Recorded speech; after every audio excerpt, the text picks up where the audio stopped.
ଶାଶୁ ଘରକୁ ବୋହୂ ଗଲା ପରେ ତାକୁ ଆଗ କହିବେ କି ଆପଣମାନଙ୍କ ସହିତ ସେଇଟା ହେଇଥିବ କି ନାହିଁ କହିବେ କମେଣ୍ଟ ବକ୍ସରେ। ବୋହୂକୁ କହିବେ ଦେଖେ ତୁ ସେ ପିଇସି ଶାଶୁ, ତୁ ସେ ମାଇଁ ଶାଶୁ, ତୁ ସେ ଖୁଡ଼ି ଶାଶୁ, ତୁ ଆମ ସାଇ ପଡ଼ିଶା ସାଇଡ଼ ମାନେ ଭଲ ଲୋକ ନୁହନ୍ତି, ସେମାନେ ଆମ ଘର ଭାଙ୍ଗିଦେବେ ପରା, ତାଙ୍କ ସହିତ ଜମାରୁ ମିଶିବୁନି। ଜାଣିଛୁ ସିଏ ଆମ ସହିତ ଏମିତି କରିଥିଲେ, ଆମ ଘର ଲୋକଙ୍କ ସହିତ ସେମିତି କରିଥିଲେ, ସେଇଟା କରିଥିଲେ, ଏଇଟା କରିଥିଲେ। ଯେଉଁଟାକି ଗୋଟେ ବୋହୂ ଯେତେବେଳେ ଯାଇଥାଉ ପ୍ରଥମ ଥର ଜଣଙ୍କ ଘରକୁ, ସେଇଟା ତା ନିଜ ଘର ଭାବିଲା, ସେ ବି ସେମାନଙ୍କୁ ନିଜର ଭାବିଲା କି ନାଇଁ ଏମାନେ ମୋ ଶାଶୁ ଶ୍ୱଶୁର ଠିକ୍ କଥା କହୁଛନ୍ତି, ବା ମୋ ଦିଅର ଠିକ୍ କଥା କହୁଛନ୍ତି, ବା ମୋ ନଣନ୍ଦ ଠିକ୍ କଥା କହୁଛନ୍ତି। ଯେତେବେଳେ ସେମାନେ କ'ଣ କରନ୍ତି ନା ତାକୁ କହିଦେବେ କି ତୁ କାହା ସହିତ ମିଶିନା। ଯେତେବେଳେ ସିଏ କାହା ସହିତ ମିଶିବନି, ତାପରେ ଯାଇ ବନ୍ଧୁବାନ୍ଧବଙ୍କୁ କହିବେ କି ସେ ବା ଜମା କାହା ସହିତ ମିଶେନି, ଭାରି ଅହଙ୍କାରୀ ଝିଅଟା, ଭଲ ନୁହଁ, ଆମକୁ ହଇରାଣ କରୁଛି, ଚଳେଇ ଦେଉନି। ବନ୍ଧୁବାନ୍ଧବ କ'ଣ ଭାବିଲେ କି ହଁ ତ ଇଏ ତ ଆମ ସହିତ ଫୋନ୍ରେ କଥା ହେଉନି କି ମିଶୁନି ଏତେ, ତାମାନେ ସେ ଖରାପ ଝିଅଟା। ତା ବିଷୟରେ ସମସ୍ତଙ୍କ ଆଗରେ ଡିକ୍ଲେୟାର, ପୁରା ବନ୍ଧୁବାନ୍ଧବରେ ଡିକ୍ଲେୟାର ହେଇଯିବ ସେ ଗୋଟେ ଦୁଷ୍ଟ ବୋହୂ, ଖରାପ ବୋହୂ, କୁସଂସ୍କାରୀ ବୋହୂ, ବହୁତ ଦୁନିଆ କଥା ଡିକ୍ଲେୟାର ହେଇଯିବ।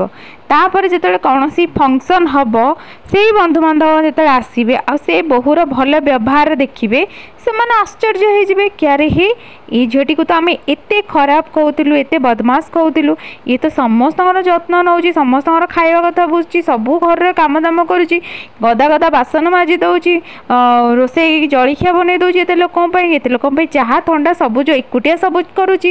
ଆଉ ଯେଉଁ ବୋହୂଟିକି ଏତେ ଭଲ କହୁଥିଲେ ସିଏ ତ ଗୋଡ଼ ଉପରେ ଗୋଡ଼ ପକାଇ ବସି ଖାଲି ଗପୁଛି। ତାମାନେ ଇଏ ବୋହୂଟିକୁ ଖରାପ ହିଁ କୁହାଯାଉଥିଲା, ବହୁତ ଖରାପ ନୁହଁ। ତାପରେ ଯାଇ ଶାଶୁକୁ ପଚାରିବେ କି ତମେ ତ କହୁଥିଲ ବୋହୂଟା କାହା ସହିତ ମିଶେନି, ଏତେ ଭଲ ମିଶୁଛି, ଭଲ କାମ କରୁଛି। ବାସ୍ ଶାଶୁ ଦେହରେ ସେଇଠି ଲାଗିଯିବ କରେଣ୍ଟ। ଶାଶୁ କ'ଣ କରିବ ନା ସେଇ ବନ୍ଧୁବାନ୍ଧବ ଘରକୁ ଆଉ ଥରେ ଯାଇକି କାନ୍ଦ କଟା କରିକି ସେଇ ବୋହୂକୁ ପୁଣି ଖରାପ କରିବା ପାଇଁ ଚେଷ୍ଟା କରିବେ। ସେ ବୋହୂର ଆଉ କିଛି ଫରକ ପଡ଼େନି, କାରଣ ସେ ବୋହୂ ଜାଣିଗଲା କି ମୁଁ ଯେତେ ଭଲ କଲେ ବି ଏମାନେ ମୋତେ କହିବେ। ସେ ବନ୍ଧୁବାନ୍ଧବ ମାନେ ପୁଣି କ'ଣ କରିବେ, ଆରେ ଏଇ ଜଣେ କାନ୍ଦିଦେଲା ମାନେ ସେ ସତ କହୁଛି ସେମାନେ ଭାବିଦେବେ, ସେମାନେ ପୁଣି ଭାବିବେ କି ହଁ ହେଇଥିବ ଆଉ। ତ ସେଇ ଘରର ଶାଶୁମାନେ ଘରର ବଡ଼ ଯିଏ ବୋହୂ ଥାଏ ତାକୁ ତ ବଦନାମ କରିଦେଇଥାନ୍ତି। ସାନକୁ ଯଦି ବଦନାମ କରିବେ ତାହେଲେ ସେ ନିଜେ ବଦନାମ ହେଇଯିବେ ନା।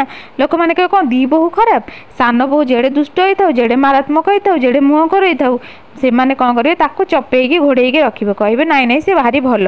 ଆଉ ବଡ଼ ବୋହୂ ଯେତେ ମୁହଁରେ ପଛେ ଟିକେ କହିଦେବ କି ଏଇଟା ଭୁଲ ମାନେ ଭୁଲ, ତା ମାନେ ଘର କାମ କରୁଥିବ, ସମସ୍ତଙ୍କ ଦାୟିତ୍ୱ ନେଉଥିବ, ସବୁ କଥା ବୁଝୁଥିବ, ସିଏ କିନ୍ତୁ ଖରାପ ହେଇଯିବ। ମାନେ ଗୋଟେ ଶାଶୁ ଘରେ ଆପଣ ଦେଖିବେ ଯେଉଁ ବୋହୂଟି ଯେତେ କାମ କରୁଥିବ ତାକୁ ସେତେ ନିନ୍ଦା ମିଳୁଥିବ। ଯିଏ ଗୋଡ଼ ଉପରେ ଗୋଡ଼ ପକାଇ ବସିକି ଷ୍ଟାଇଲ୍ ମାରୁଥିବ ତାକୁ କିଛି କହୁନଥିବେ। ଯିଏ ହାତରେ ମେହେନ୍ଦି କରୁଥିବ, ହାତରେ ଅଳତା ଲଗେଇ, ଗୋଡ଼ରେ ଅଳତା, ହାତରେ ଅଳତା, ମୁଣ୍ଡରେ ପୁଳେ ଯେଉଁ ଟିପି ହେଉଥିବ, ସଜବାଜ ହେଉଥିବ, ସେ ବୋହୂଟି ଭଲ। କାରଣ ସେ ବୋହୂ ନାଁରେ ସେମାନେ ନିନ୍ଦା ଡରିକି କରନ୍ତିନି। ଯିଏ କାମ କରେ ତାକୁ ହିଁ କହନ୍ତି କି ଏମିତି କଲା, ସେମିତି କଲା, ସେଇଟା କଲା, ଏଇଟା କଲା।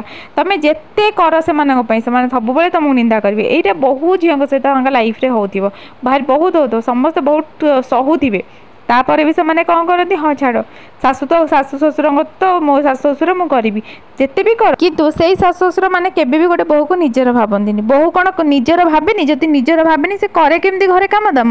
ସେ କ'ଣ ପର ଭାବିକି କରେ? ଆଚ୍ଛା କିଏ ଗୋଟେ ଯାଇ ପର ଘରେ କାମ କରିଦେବ, ସେତିକି ନିଜର ଭାବେ ବୋଲି କରେ, ସେତିକି ନିଜର ଭାବେ ବୋଲି ଯତ୍ନ ନିଏ। କିନ୍ତୁ ସେମାନେ ଯେହେତୁ ନିଜର ନ ଭାବନ୍ତି, ସେ ବୋହୂଟା ଆଉ କ'ଣ କରିବ, ଅଟୋମେଟିକ୍ ସାଇଡ଼୍ ହେଇଯିବ, ଦୂରେଇ ହେଇଯିବ। ଯେତେବେଳେ ସିଏ ସାଇଡ଼୍ ହେଇଯାଏ, ଦୂରେଇ ହେଇଯାଏ, ସିଏ ତା ଆଡ଼ୁ ସାଇଡ଼୍ ହେଇକି ଚୁପ୍ ହେଇଯାଏ, ସିଏ ହେଇଯାଏ ଖରାପ, ସିଏ ହେଇଯାଏ ବଦମାସ ବୋହୂ, ଦୁଷ୍ଟ ବୋହୂ, ସିଏ ହେଇଯାଏ ଘମଣ୍ଡି ବୋହୂ, ସବୁ ପ୍ରକାର ଯେତେକ ଯେଉଁ ଖରାପ କଥା ତା ନାଁରେ ହିଁ କୁହାଯାଏ। ତ ସିଏ ବି ତାକୁ ଆଉ କିଛି ଫରକ ବି ପଡ଼େ ନାହିଁ।